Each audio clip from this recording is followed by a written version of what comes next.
What's up, guys? You know, the ranked Friday the 13th franchise video seemed to grab a lot of people's attention. I think you guys enjoyed it, so I figured we'd do another ranked video today. One with far fewer entries in the franchise than Friday the 13th at 12. Today we're going to be looking at the Scream franchise with only 4 entries in the franchise.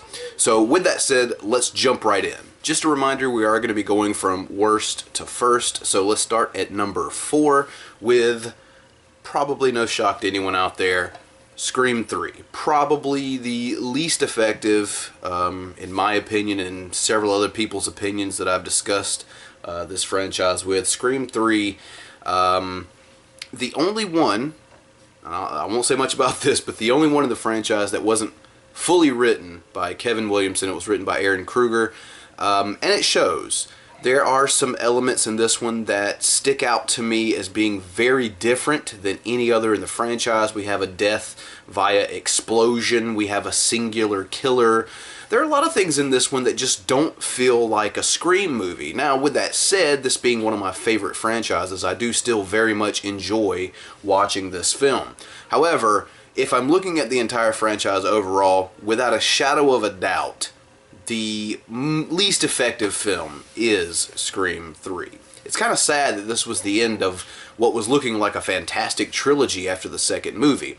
However, we did have another entry, and it didn't end up being just a trilogy, because coming in at number 3 is the latest release in the franchise, potentially the last, Scream 4. Now, for me, I actually struggled with this entry as far as ranking it. I really like Scream 4, and I almost put it at the number 2 spot. And I'll get to the number 2 spot here in just a minute, but we're talking about Scream 4 right now here at number 3. I really enjoyed the deconstruction and looking into horror reboots and remakes and, you know, that kind of thing run awry in Hollywood. I thought it was very well handled. I thought it was miles ahead of Scream 3, what we had been left with since 2000. There was 10 or 11 years with no Scream movie, kind of ending on a sour note with Scream 3, at least in the eyes of most. But I think this one did a fantastic job of bringing the franchise back, of having something new to say, like the first one had to say about horror films, the second one had to say about sequels, the third had to say about trilogies. This one had something to say about reboots and about how horror had been handled in the 2000s and 2010s. So I really enjoyed this one. Coming up next, in the number 2 spot, is Scream 1. I'm just bullshitting with you guys. It's obviously Scream 2. Scream 2 at the number 2 spot. And like I said, I did struggle trying to determine whether it should be Scream 4 in the number 2 spot or Scream 2 in the number 2 spot. And I think at the end of the day, a lot of it comes down to nostalgia. Scream 2 and Scream 4, in my book, are very close. I think that they did a fantastic job of their goal. In the second one, obviously, we're deconstructing sequels. And I think since this movie came out only 1 year after the original, there was still that feel from the original there. You know, obviously, Wes Craven directed all of these films. But we still had Kevin Williamson on for this one, even though he was getting a little bit busier, especially in TV and in movies, as a matter of fact. Kind of a jack of all trades in the 90s, Kevin Williamson was. And I also understand that the script for this movie leaked online, and they had to pretty much scrap everything and start fresh. And considering those hurdles they had to get through, I think the movie was very well done. A little disappointed seeing Randy go out, but hey, you know, it happens. But overall, just a fantastic sequel. I think it was handled very well. I think, you know, utilizing Cotton Weary as just a character you saw on the TV in the first one, bringing him in, making him a full-fledged character in this one. What I really like about this movie is how everyone, their goals and their objectives are very clear.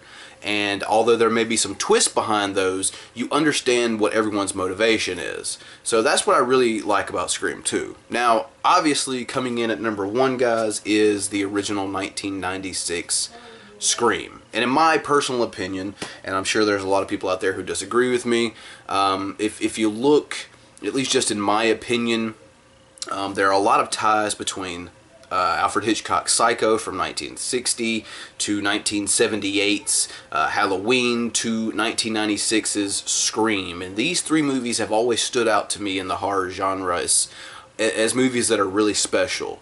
As movies that were really special for their generation, and movies that, even though they are in a lot of ways products of their era, they find a way to live on. They find a way to stay relevant and hold up.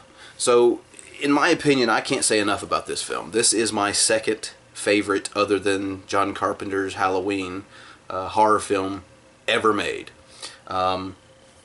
It's responsible for bringing horror, especially slasher horror, out of the doldrums in the mid-90s. A lot of people think it's responsible for completely killing horror, but I don't see it that way. I have a lot of respect for films that can deconstruct and look at themselves in an objective way, like Behind the Mask, The Rise of Leslie Vernon, for example. That was another prime example of this. I can't say enough good about this movie. I would probably give it 4.5 stars if we were on Bloody Breakdown right now. Who knows, maybe more. But, you know what, I guess that'll do it, guys. There you go. There's the Scream franchise ranked. I may have not said this at the beginning, so I want to reiterate, if I didn't, that this is just my opinion, nobody else's. But there it is. Scream ranked from worst to first, but I want to know what you guys think about the Scream franchise. How would you rank them? So down below in the comment section, please let me know what you thought about my ranking. Let me know how you would rank them. And while you're down there, feel free to leave me a thumbs up if you enjoyed this video. Subscribe and ring that notification bell if you haven't already done so. And check the description section for ways to follow me on social media and support this channel. So, with that said, I hope you guys enjoyed, and we'll catch you next time.